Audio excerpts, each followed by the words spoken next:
Asumna namit adusu hawkre, Priyagi mama pisagdu Anjali hoy dalai. Anjali sumanggonda wairam tayraga layrami. Pisagna, Ibema, Anjali ontharaga. Mabo, laira. Laine. Ado ibema, ngayak layradi, misu paido palani.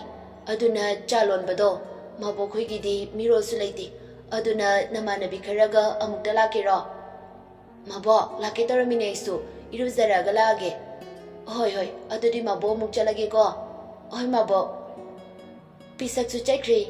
Anjali su iruzaraga, mamanabi kharaga, pisak oida laaga, cha aduloli. Somdasu, parigi mapa bizendu, pawai dok bachana badari. Bizena. Hoi, mama, nang bukay daruge. Ahan kay laktana layrine. Susila chentharaga. Tari moy ba. Ado, fazana hayram ko. Angangoy banina saubudi sarokpa yay. Ado, intizana hayram ko. Ihe, aybo ngawbadaw na nachanupado lawro madu nungaydoyni. Asi hayraga bizensu lekaygi ahan aniga paway dokpa chakre. Ngayak layraga thoyenbasu lai. Mama. Ayma, ichala aba, lao, chalasi, lauras lao. Thoyenbasu susilaga mawlaw balai. Somdana parina Priya bohogdoi. Priya, oh Priya. Priya di Thoibicha nate nako kay tumli. Pari do sangning na. Priya, ima koy lani. Hosba ko di na hayrani ba. Hogulab ni nang ba. Priya do tap na tan na kumai. Da, koy no os. Yam yele ngonda. La ga koy darage. Pari Priya na subliba faijuba do jingthoga. Hogolodana. Priya da fuk agolaga. Kaino da, sono chubra. Ima koy lani habane. Laga kaidarage ba, nang natawsinaraga ay suchen ba. Horindi babana nungayarni ba Thaina akoy babada, oza oibada maming chali ba neba. Angang fugan ba sativada. Microfoda, soidana furani ba. Akoy naugdaga mana fubada. Ayoy na naba neba. Ay soidra rendi. Yes. Nang dana dikhang laba, police ki hong nabi kufudo amta khalo. Nang diwaza, ay gina police, charage hinandoy ni. Ay naringay da thong da thilai, pari pakat na. Hoy, mama koy ni, jango, iruzar roba. Priya su hatu jenjen kre. Pari su thong adu hang lai, susila du mamit fay na pari di yingi, aduga. Imaw di kay no. Pari du ay fit ying daga. Mama, bathroom da changkhi thoklani. Susila di wa gangang di tumina changlaga famlaga le. Thoyen badi pari da adum noksili. Pari du thoyen bada mamit khani ingi. Adubu mama sawi hai bakhang bani na wa gangang di. Ngayaki matung Priya su dress lo silaga tholai. Susila du Priya di inglaga na faitaw na. Ay ma, imaw sidi masak na masak fazariba. Imaw gimingbu kay gawge. Priya ikaina susila da kurumi aduga tapna famlaga. Mama, Priya gawe. Imogi maming sufazay. Ado ay se nang boy pokpa namani kaluko. Farese, lao yum na jealousy. May galak min na ba nupi yamana. Ay ma, itya, noy na mausidi masakse fanadum nung siri ne. Pari nang nupi kan bay ko. Nupi yamana mong nooga. Sino oy tayo na nganta na heg nupi chinsilisi de. Mayamna noi parisu ikay bakhang manate noi. Tayen ba na parigi lukham da tharga. Sakta sigo mamay se ikay da mali. Priya di wa gangang di ikay raduna mamay aduno tharaga dumle. Paridi mamit khana tayen ba deng lai. Nathaw na te ikay ba matam la. Asum na ngang na dana yamda lai. Moy na lagpada pahoy do bajagkiba ahan kisu halaga layrami. Paridi mapawo bada jang daw gadalabani. Adubu bailite tabli jang lai. Susilana. Ibema nang babane. Priya sutap na bizen da kurumi. Yari mostly kaisu khalurunu da. Ibema se nanama se pusin bikro. Monica na. Oy bajo nama lao. Monica na Priya bu pusin kre. Priya hek jangkibaga bizendu noklambaga soy mangki. Mamit adu lay dana jaiti bawrai. Paridu ngasaikhaidi furaroidra khalubani adubu hauji ngaihaktangsida tawraibasi ubada mihunga chekhatkre ma hauji chelabasu upai leirara khangbagi tumina adum leirami Bizen makuta jesang ama pairaga parigi manakta changsilaga kantha baurai Pari su kuchin cheli mamada munglumlaga ayuma aisire hoi ma aisire Bizen ngang dana paribu tana dana kalli Hai gyana sukta daba nangai khobana Parigi mataududa mayamdudi khamsu khamdoi aduga noks noklami ahana mana bizen bukhami Hai bizen yarase masibu mina taunadaba thabaklo Paridu mamagi marumdagi lithoraga Baba ai laleba matung tawreba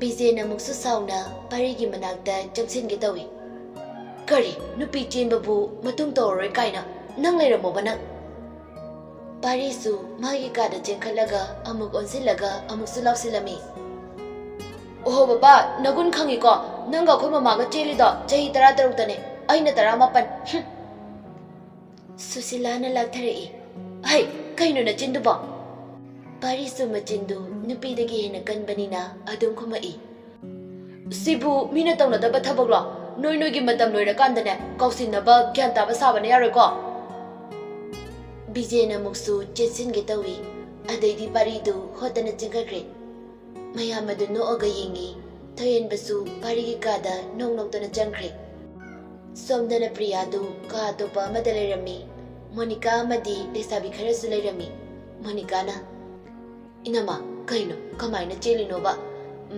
aina khanbada akoi tamona kadara makapamdaw mali Priyasu no'oga Taubai babune sausinaraga aina chelasena hayalaine Mayamadu nokmine Astamna namiti asumasum tasilai Lesnaga yafabiga su chanaba tawri Yafabina Abe ngana lagtawni ko law Lesnana oje Ibe yaidu thaulaga Ibe ma nang yambungda thilaludana Lesnana Imasi dai lesna thilaniye Yambunga dari kigadi shooting chani haye numidangda lawni haba shooting do ngasi neye Fare chalo Ado ngaiko Se paisa se priyada bibiramo Imasi dine khongse kaya nungaitabagi chatpa nungaite Yaifabina Hoi imasi Asumna anidusu LS punna priya hoida lai Somdasu nupi thinnaba marang tawri Misu mathang la aduna leinari Priyasu kebaloreduna tholai Susilana Ibema ibungoda khurumluro chanaba tawrasi Priyasu hoyaraga parina leiriba kaduda lai Paridu famlaga leirami Da Parino fetawna Itu tani adose paisa se lising marine namanabiga achapachamino ko Priyadu nooga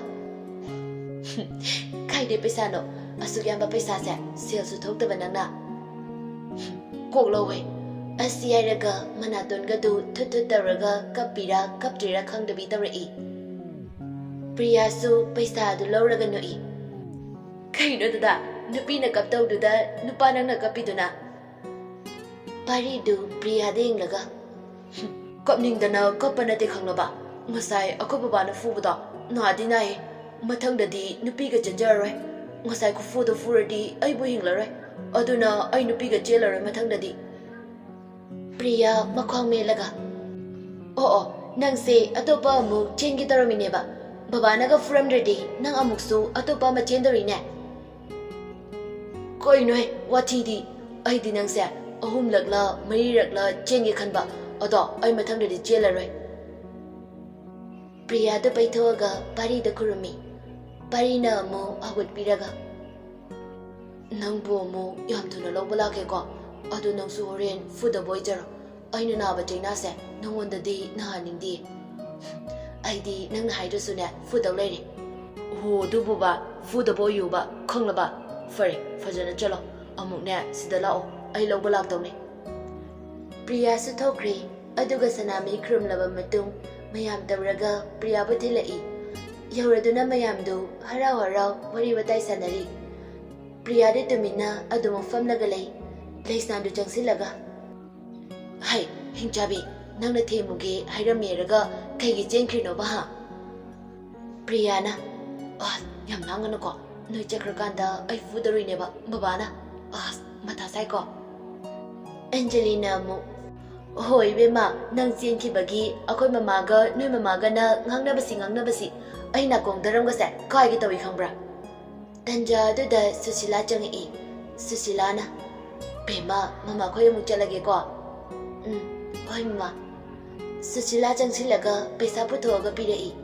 Se namanabi khaiga ne achapa chamina. Yarni mama dadana su pirei pabona su pirei. Laudaba tawaidene se. Pisagna mo. Lauro ngasidi tawaide.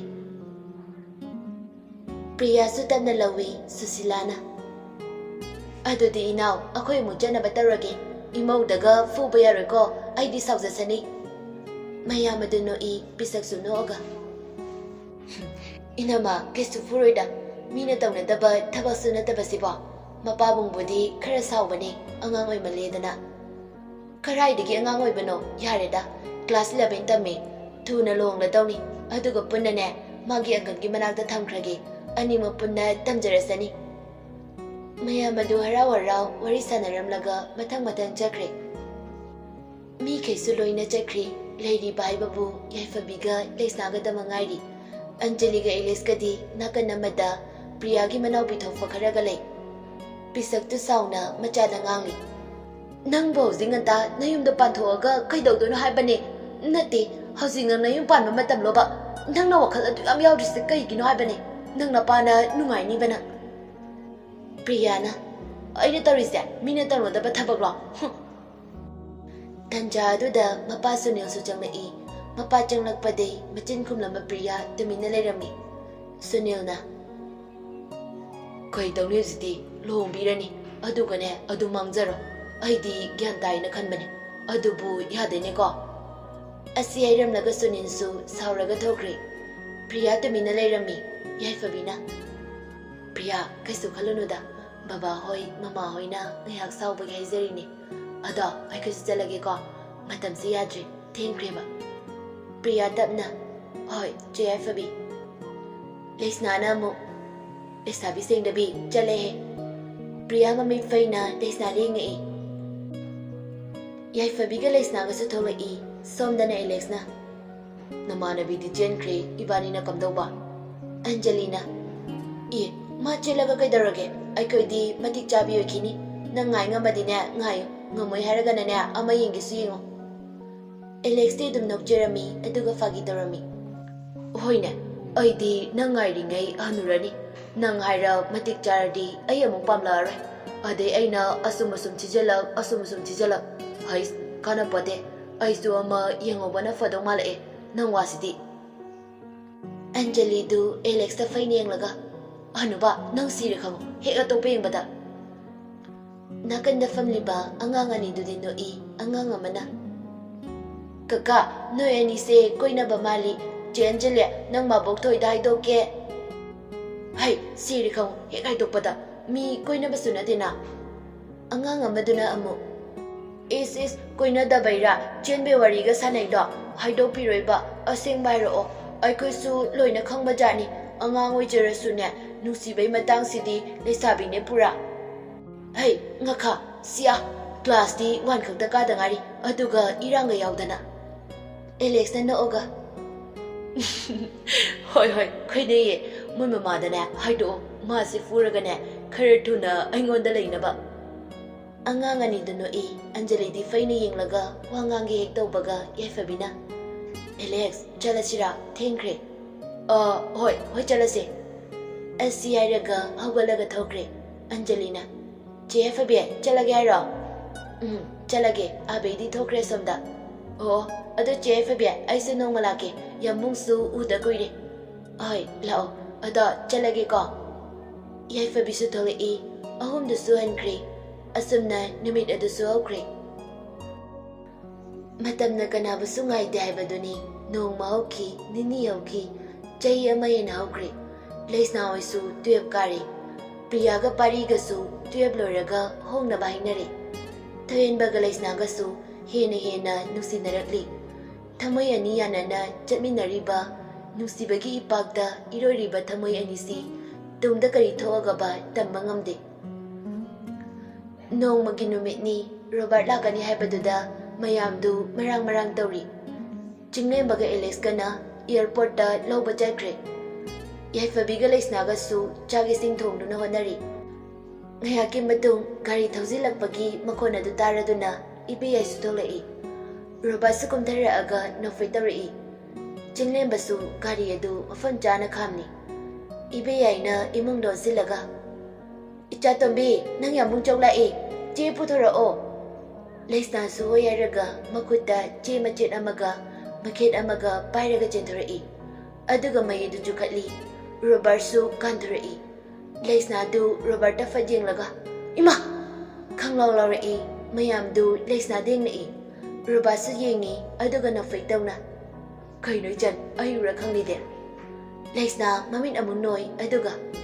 Wow, as mai tahe yamuk chongnang dia. Robert heying badame famongning masadu fit oi aduga wang chawi ngaukraba kuchu duda seliba dress yenglikhe pen banai mayam adu no I aduga is wari gadi adonang lo akoi naw ki kaino da chathoda nate kai de no akoi chene yaifa bisu thole I machi ubada leisnana makuthilaga tutu asini Robert su nofai tamak tawi makhadi taramtre mayam adu mathang imung da changlai yaifabiga leisnagana chagadu thiri Leisna dapna macheda chicha yambung budi yambung chongni heli asi oina koiromgede yaifabidu Leisna da feirap inglaga wathiam ngangano ko adu sarune chalo chakchana ba kauro Leisna su mathang kauraga Robert ki ka gi thongzena du da lepi aduga kokok thilaga oh yambung chau mai ta ba Robert su thong adu anglai Leisna na chakchar se mai ta ba Robert no fit tawraga hoi lagi hoi thuna law ko asi airaga kumthakre chagi sing tongnaraga mathang mayam du Sunday goi banina mayam du magi thokpa leirami yaifabina yambo poirega liliga lakane habani horen thaba ma leibani chinglembana hoi ngayak leiraga liliga poire yamadi toni du kari thausilai lili hana kumtharaga ayana changlam lagi ko asieraga mahana changlai Robasu tholakpaga thongjina du thengjine ayo lili du mamit fat onkhalaga hai nang namitu wa makata de Robert ngakna yenglaga lekre Robasu du mangai lili da munna yenglaga lekre